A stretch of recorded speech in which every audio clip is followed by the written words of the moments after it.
So, is it the cigar or the idea of a cigar that's important to me?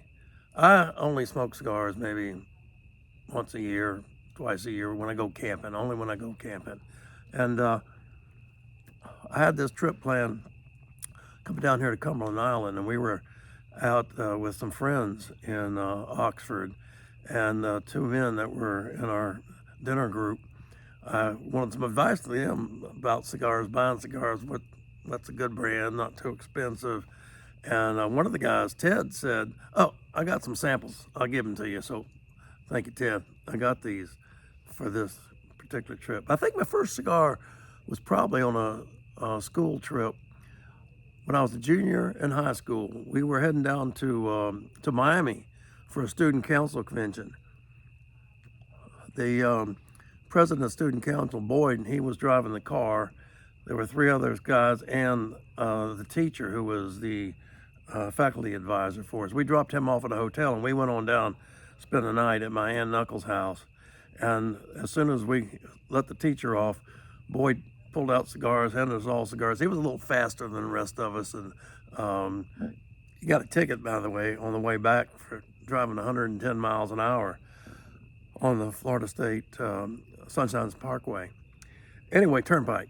But that was probably my first cigar. And then we got into going out to it. We had a lake house, and me and a couple friends, Mike and Steve in particular, and we'd get cigars and play cards all night long.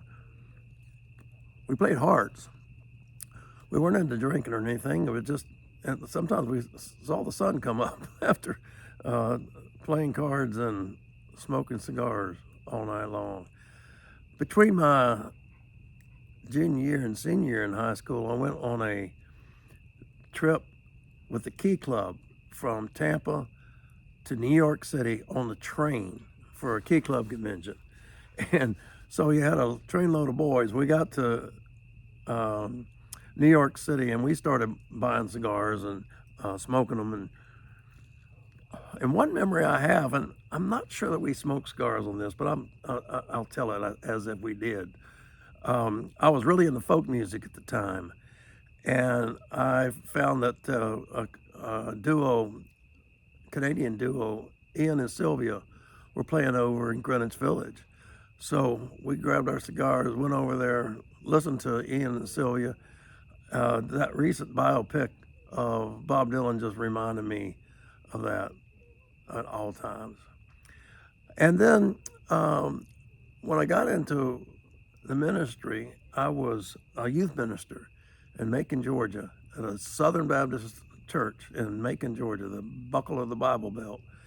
And I took a couple boys, older boys, college students, to on a camping trip. Now, this was not a church-sponsored event. This was on my day off.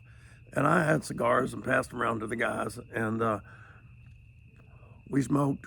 I did. I can't remember all of them joined in with me.